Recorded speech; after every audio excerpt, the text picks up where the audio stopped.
Kota Blitar merupakan sebuah kota yang terletak di bagian selatan Provinsi Jawa Timur, Indonesia. Kota ini terletak sekitar 167 km sebelah barat daya Surabaya dan 80 km sebelah barat Malang. Kota Blitar terkenal sebagai tempat dimakamkannya Presiden pertama Republik Indonesia, yaitu Soekarno. Selain disebut sebagai kota proklamator dan kota patria, kota ini juga disebut sebagai kota peta, pembela tanah air karena di bawah kepemimpinan Supriyadi. Laskar Peta melakukan perlawanan terhadap pemerintah Jepang untuk pertama kalinya pada tanggal 14 Februari 1945 yang mengilhami timbulnya perlawanan menuju kemerdekaan di daerah lain. Selain itu, ikan koi yang populer di Jepang dapat dibudidayakan dengan baik di kota ini, sehingga diberikan julukan tambahan sebagai kota koi. Sistem kepercayaan. Awal mulanya, nenek moyang kita sudah mengenal kepercayaan setelah mati. Mereka percaya ada kekuatan lain yang maha kuat di luar dirinya. Mereka selalu menjaga diri agar setelah mati tetap dihormati. Pada masa praaksara di zaman Neolitikum sudah mengenal sistem kepercayaan. Mereka sudah memahami adanya kehidupan setelah mati. Mereka meyakini bahwa roh seseorang yang telah meninggal akan ada kehidupan di alam lain. Oleh karena itu, roh orang yang sudah meninggal akan senantiasa dihormati oleh sanak kerabatnya. Kepercayaan ini dinamakan animisme, merupakan sebuah kepercayaan yang memuja roh nenek moyang. Di samping itu, muncul juga kepercayaan dinamisme. Menurut kepercayaan dinamisme ini, ada benda-benda tertentu yang diyakini memiliki kekuatan gaib, sehingga benda itu sangat dihormati dan dikeramatkan. Sistem kepercayaan berkembang menuju kerajaan.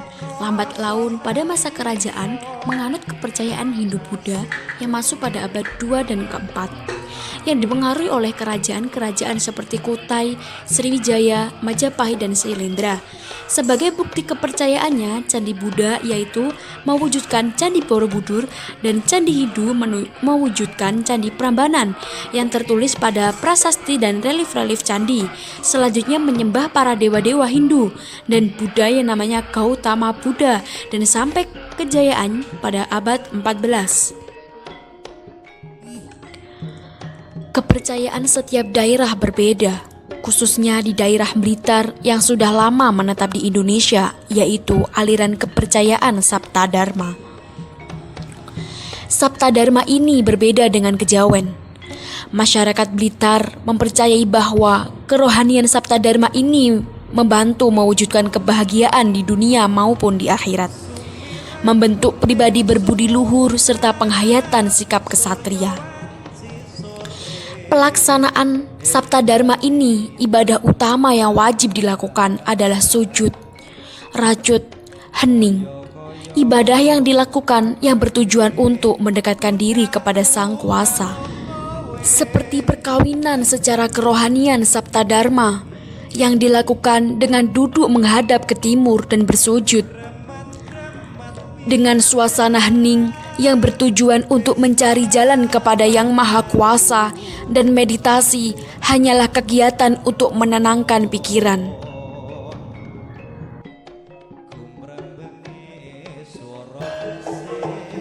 Kesenian yang berada di Kota Blitar yaitu kesenian jaranan yang diberi nama kelompok Kuyubing Budaya, merupakan kesenian yang berkembang di Kota Blitar yang lahir sejak 1920-an.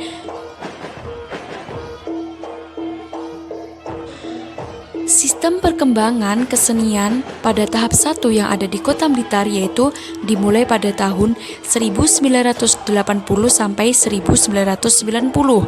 Pada tahap 1 ini, perkembangan garap karawitan jaranan berlangsung dalam kurun waktu 10 tahun, mulai dari tahun 1980 hingga 1990. Berdasarkan unsur menyertainya, garap karawitan jaranan masih terdapat kesamaan pada pola sebelumnya. Hanya saja terdapat beberapa pengembangan di dalamnya. Pengembangan tersebut ditunjukkan dengan penambahan materi dan instrumen.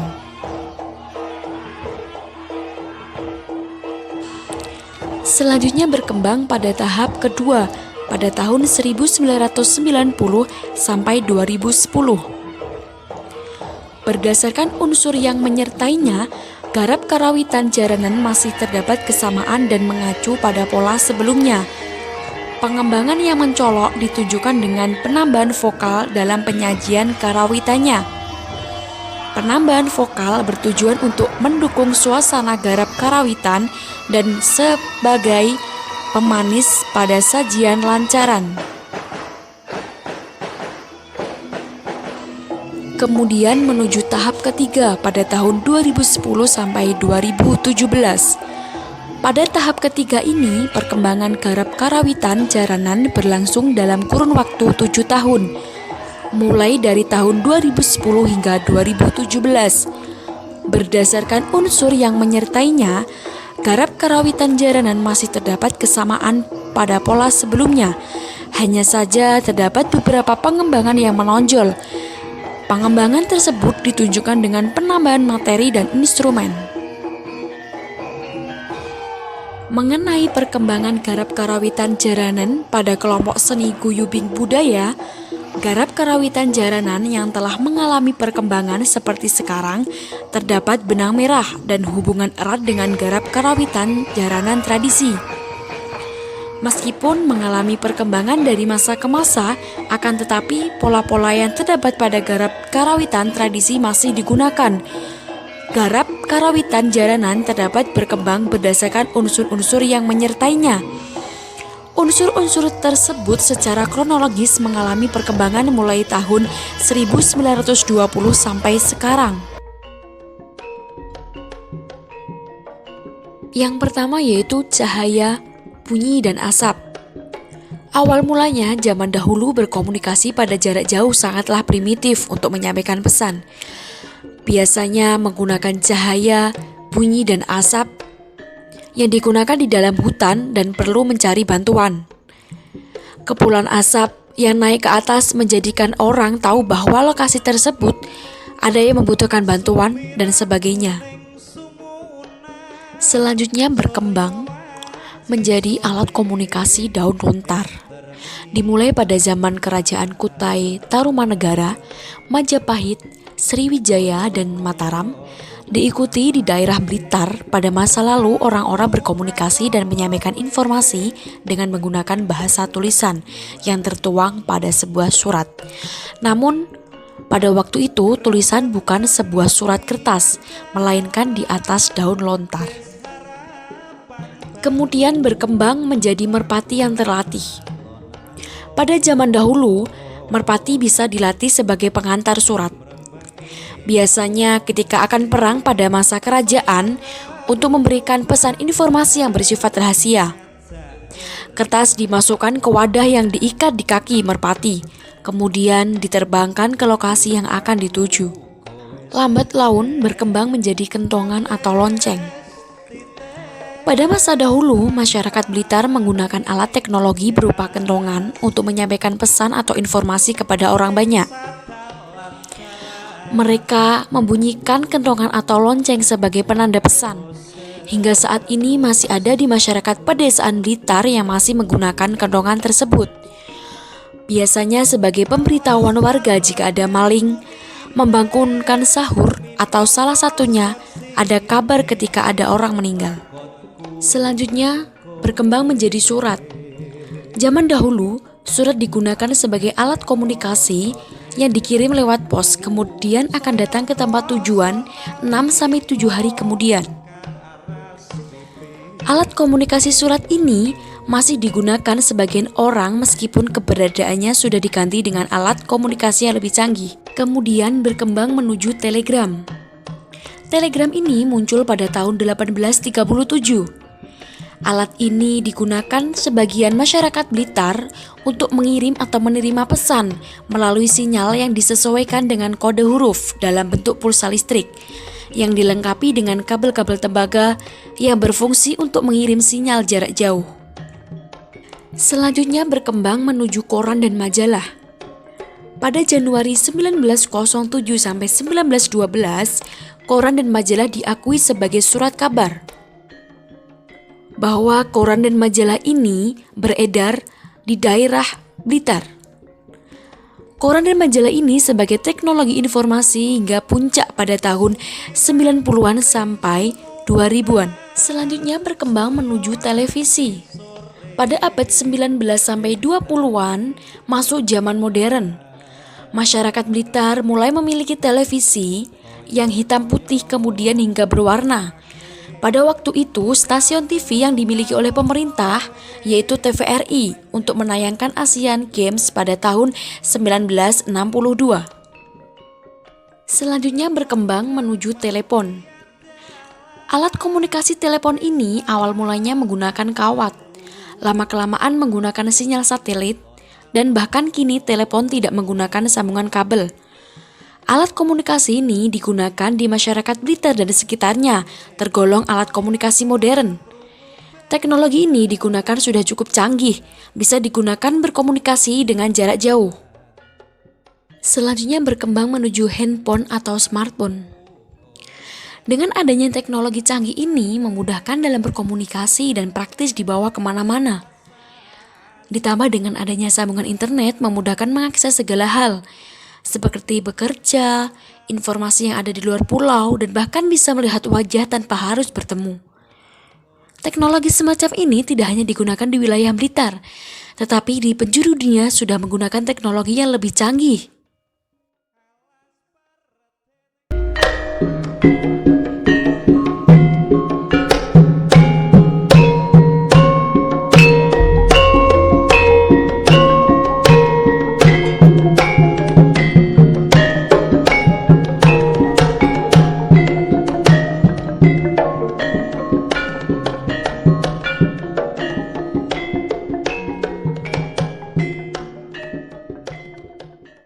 Sistem bahasa. Perkembangan sistem bahasa yang digunakan di daerah Blitar atau secara universal dimulai dengan bahasa pada zaman prasejarah. Zaman prasejarah belum memiliki bahasa, namun mereka berkomunikasi menggunakan peraga atau kata isyarat dan sudah pandai membuat lambang-lambang, tanda-tanda maupun gambar-gambar. Selanjutnya bahasa berkembang menuju zaman bahasa kuno. Bahasa kuno yang dilestarikan dalam tulisan Prasasti Sukabumi 804 Masehi. Tulisan bahasa Jawa kuno ini bermula digunakan untuk menulis naskah yang digunakan pada Prasasti Mataram kuno. Berikut adalah dokumentasi prasasti aksara dan bahasa Jawa kuno. Sekarang dikoleksi di Museum Istimewa Penataran yang bertempat di Nglegok, Blitar, Provinsi Jawa Timur. Dapat kita lihat bahwa tulisan Jawa kuno masih terlihat sangat jelas dan di sini banyak terkumpul prasasti-prasasti lainnya. Selanjutnya bahasa berkembang menuju Sanskerta. Pada masa Mataram, prasasti Canggal menggunakan huruf Palawa dalam bahasa Sanskerta yang isinya menceritakan Raja Sanjaya yang memerintahkan supaya didirikannya sebuah lingga siwa di bukit. Selanjutnya bahasa berkembang menjadi bahasa Jawa Mataram. Bahasa Jawa dialek Mataram ini dituturkan di wilayah Mataram Wetan yang meliputi Blitar dan sekitarnya. Bahasa Jawa Mataram sebuah dialek bahasa Jawa yang banyak dituturkan di daerah Jawa Timur. Hal ini terlihat karena penggunaan bahasa masih terkesan halus meski tidak sehalus masyarakat Yogyakarta atau Mataram. Alasan Blitar menggunakan bahasa Jawa Mataram karena bahasa Mataram ini merujuk pada suatu wilayah kebudayaan Jawa Timur bagian selatan karena wilayah tersebut pernah dikuasai oleh Kesultanan Mataram pada waktu itu. Berikut contoh percakapan yang ada di Blitar.